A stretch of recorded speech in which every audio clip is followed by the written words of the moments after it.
Boa, boa, meus companheiros. Estamos aqui para falar da Libertadores, o jogo da volta. Que tivemos times vitoriosos, né, nos jogos da volta. Apenas dois até o momento foram empatados. E a primeira rodada não encerrou com todos os jogos com empate. Pois o jogo atrasado do Tolima contra o Independente Del Valle. Acabou 1 a 0 para o Independente Del Valle. E ele faz parte da primeira rodada devido aos terremotos da Colômbia. Forças aí pro povo colombiano. Vamos falar dos jogos da volta. Vou falar de trás pra frente, pois é o que tá mais fresco, que é os jogos de quinta até terça. Vou dar uma resumida na maioria, porque eu não consegui ver de novo a maioria dos jogos. Mirassol e LDU. Vi 10 minutinhos do jogo. Tava equilibrado, Mirassol e LDU revezando ataques. E depois eu consegui ver o finalzinho do jogo. E o Mirassol, pô, sacanagem. Triste, na verdade, né?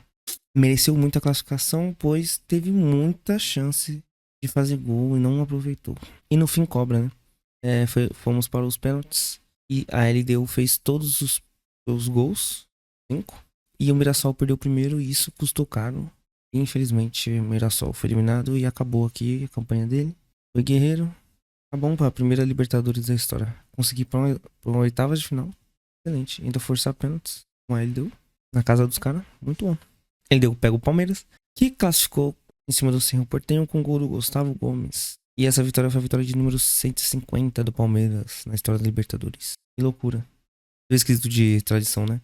Eles fizeram provocado o maior rival deles, o Corinthians, que tinha 149 jogos, e o Palmeiras tem 150 vitórias na Libertadores. Isso porque era na época que só o campeão ia e o vice, se eu não me engano. Então, tipo, é bem difícil comparado com hoje. Bem mais pra gente. E sempre caía no mesmo grupo. Se não me engano, campeão e o vice. E campeão e o vice de outro país. Vamos falar de história de Libertadores. E aí hoje deu 150, estão empatados. Esse também foi outro jogo que eu não vi por completo. Vi o final, com o desespero do Cerro Porteño. Maluco, o Carlos Miguel não se redimiu, mas fez boas intervenções no final do jogo. E o Cerro foi pra cima. Diferente do Rosário, eles arriscaram de fora da área e acertaram no gol. E foram tocando pra dentro da área e chutaram perigosamente. Palmeiras teve alguns contra-ataques, mas não progredia muito. E o Gustavo Gomes foi lá e atrapalhou seus conterrâneos. O Palmeiras também teve a chance, mas embanou com a bola e não fez o gol. Aí o jogo do Corinthians. Porra, vamos falar um negócio aqui. O juizinho ruim. Esse de Valenzuela, ele é horroroso. Foi muito permissível com a cena, dos dois lados. O Hugo pegava a bola e o juiz eu não sei o que aconteceu. Ele deixava o cara, ele a hora que bateu o tiro de meta pra depois começar a contar. Lateral, eu não sei o que acontecia. O cara ficava tipo, 10, 15 segundos pra cobrar lateral e eu não vi ele contando. A não ser que mostrou e eu não vi. O tiro de meta do goleiro da Argentina também, ruim, Rosário. O cara segurou, acho que uns 15, 20 segundos em algumas ali e o juiz nem começou a contagem. Eu só vi ele contando no lado do Hugo, porque já tava 1 a 0. E aí o Corinthians começou muito bem, até os 15. Daí pra frente só foi o Rosário. E é isso. Quando tentava tocar passes e não acertava uma jogada sequer. Coisa que foi mudar um pouco no segundo tempo. Mas devido às circunstâncias do jogo. Vamos entrar nisso depois. E aí o Rosário começou a dar mais chutes. Ficou perigoso, né? Perigoso, né? Mas tava. Você via que tava criando chance. Aí tinha os lances do asfalto que o juiz não dava. Aí teve o lance do Ranieri. Que já tava querendo ser expulso ali. Deu um puta no carrinho desnecessário no cara.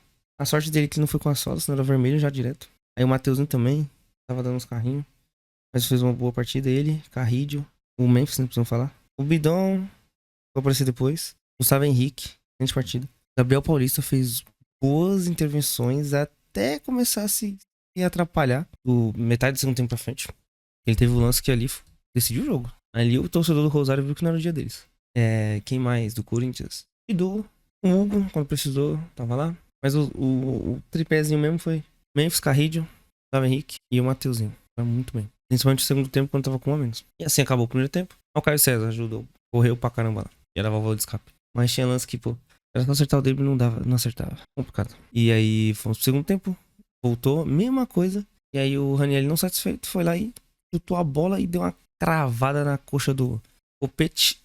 Que foi destaque mais pra frente. E aí o VAR chamou. O juiz não tinha dado falta, nem deu cartão amarelo. Eu acho que ele deu a falta. Não me engano. Foi. Depois o Garro tomou um tapa e. E aí o VAR chamou. O juiz olhou e falou, tá expulso e merecido. Ele já era pra ser o segundo amarelo e ia ser expulso. Então de qualquer jeito seria expulso. Aí o Corinthians assim, entrou numa bocada. Errada. Pedro Raul, tudo que tentava errava. Então um passe de calcanhar ridículo. Aí quando ele acertava um domínio, ele não conseguia correr atrás da bola. Olha, é triste ver 90 minutos de Pedro Raul. É menos triste quando ele faz gol. E aí, beleza, passou um tempo. Já tava com dominância do Rosário, né? A tendência era aumentar. E aí, aos 70 começa a história. Entra Memphis, que não ia renovar, saiu nota dessa politicagem da diretoria do Corinthians, com a desculpa de que era questão financeira. E a questão financeira tava aí em campo, né? Que mostrou que realmente é muito caro bancar o Memphis Depay. Barato é pagar um Pedro Raul pra fazer o que ele faz. 10 minutos depois, falta para o Corinthians. Garra e Memphis na bola. Garro sai, Memphis bate. Rasteira e Bidão tá na área pra desviar e fazer 1-0. Para o Corinthians, festa, loucura. E aí começou os 10 minutos mais agoniantes do Corinthians, tenho certeza. Porque era 1 a menos, 1-0. E uma bafa da porra. Só que aí, só cruzamento. E aí, fi, GH se destaca pra você crescer e ficar forte. Não é esse GH. O Gustavo Henrique. Todas as bolas que foram para a área, ele tirou. Todas. Sem exceção. E aí o treinador do Rosário foi colocando mais centroavante, mais cara alto. E o Diniz foi tirando os caras e botando um nego de estatura boa. O Choca e o Charles pra aumentar e tirar essas bolas de cabeça. E aí, mano, o Corinthians teve muito contra-ataque. O problema é que os caras não tinham mais perna pra correr.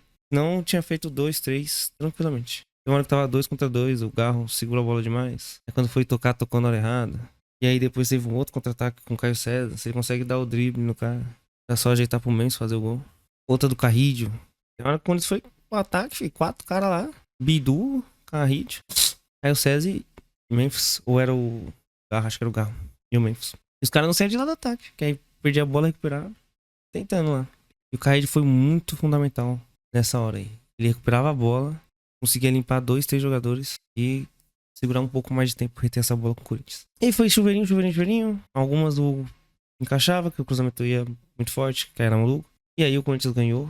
Vitória suada. Pariu essa vitória. Ganhou de meio a 0. Muito importante pro Corinthians ganhar casca.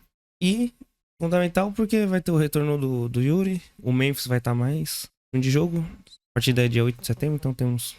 Não é do Corinthians, né? Das quartas. Temos 2 semanas, praticamente. 28 na outra. Então, o Yuri eu acho que já vai estar apto. O André eu não sei. Mas deve estar também. E o Memphis já vai estar com mais ritmo. E aí ajuda pra caramba, né? E aí só comprova, né? Que, pô, não existe jogador caro. Existe jogador ruim que acha que é bom e que tem que ganhar aquele dinheiro todo. Mas não existe jogador caro. Porque o jogador, quando ele rende, ele vale cada centavo. E essa história do Memphis foi loucura, né? Não ia ficar, a torcida fez o barulho, conseguiu. E querendo ou não, essa vitória é da torcida do Corinthians, né? Porque o cara tá lá por causa da torcida. A torcida apoiou e ganhou. E é isso. E falando em cara aqui, não é caro. Vamos falar de Pedro. E a cada dia que passa, ele faz eu crer que realmente ele tinha que ser o nosso 9 no lugar do Igor Thiago. Foda. Pô, o cara decidiu o jogo, né? 2 assistências dele, perfeita. Fora o amasso do Flamengo no primeiro tempo. O Cruzeiro não viu a cor da bola. Mano, eu não entendi nada. O gol do Arrasca foi sair, foi um belo golaço. Esse jogo aí só valia golaço. Foi sair na 14ª finalização do Flamengo. O Cruzeiro acho que tinha dado um chute. Foi o do... Foi que o zagueiro chutou, o volante chutou por cima do gol. Só tinha dado um. E só tava dando o Flamengo. Era questão de tempo de sair o gol e do Pedro achar a bola. Ele fez muito bem esse pivô. Uma bela tabela, o Pedro ajeitou a rascaeta de primeira, caixa. E aí fomos pro segundo tempo e o Cruzeiro voltou como o Cruzeiro que a gente conhece. Tivesse feito isso desde o primeiro tempo, podia ter dado mais jogo. Mas foi um bom jogo de assistir. Pena que o Cruzeiro não fez a parte dele no primeiro tempo. Mas no segundo entregou. O Cruzeiro chegou a abrir o placar, entre aspas, porque eles juravam que a bola tinha entrado. O Jorginho tirou. Eu acho que a bola entrou. Mas é o meu achismo. E a regra não é o que eu acho. Ou o que você acha ou o que o fulano acha. A regra é se entrou ou não.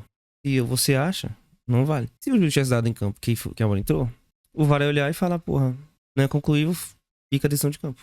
E foi o que aconteceu, eu acho. Não era conclusiva a imagem e deixaram a decisão de campo de que a bola entrou. Lembrando que ela tem que passar toda. Se ficou, tipo, meio milímetro, uma linha da costura da bola em cima da linha de fundo do gol, não é gol. Mas não foi problema, porque depois o Lucas Romero acertou um belo de um balaço cruzado, abriu o placar.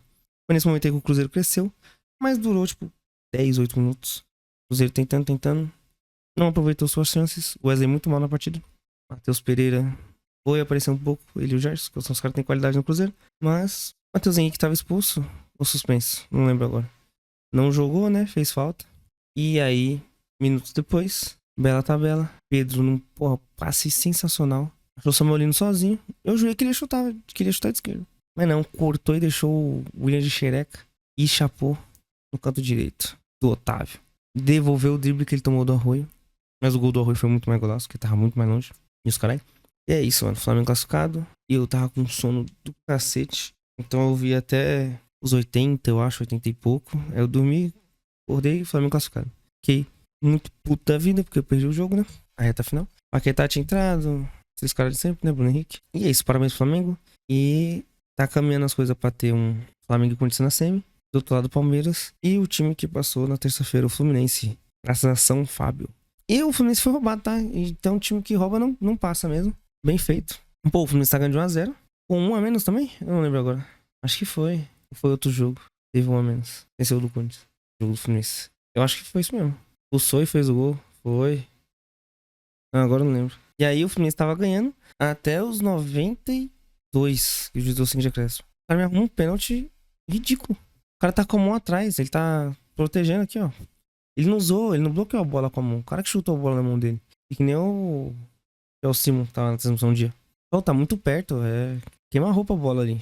Então, mano, não tinha o que fazer. O Fábio pegou nele, deu pênalti. O Fábio não conseguiu catar. Mas nas penalidades, o Fábio Monstro catou 2. E o Fluminense classificado. O Fluminense vai pegar Platense, se eu não me engano. O Corinthians vai pegar o Estudiantes. E o Flamengo, muito provável, vai pegar o Independente Del Valle. O Palmeiras aí deu. E esses aí são os classificados para as oitavas, não, para as quartas da Libertadores. Vai acontecer na semana do dia 8 até o dia 9 e 10. Provavelmente vai ter partida na quinta, eu acho. Na Sul-Americana vamos ter São Paulo e Boca. Um ótimo jogo. Provavelmente Vasco e River. Será interessante assistir a Sula.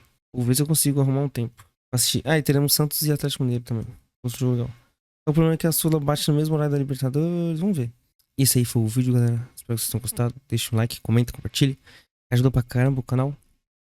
E vamos lá arrumar meus inscritos. Eu tenho que terminar logo porque o vídeo já tá com 17 minutos pra me editar. Vai demorar, nossa. E amanhã eu nem sei se eu vou conseguir editar. Então provavelmente o vídeo nem deve sair na sexta, vai acabar saindo no sábado. Foi mal, galera. Isso aí. Fiquem com Deus. Falou.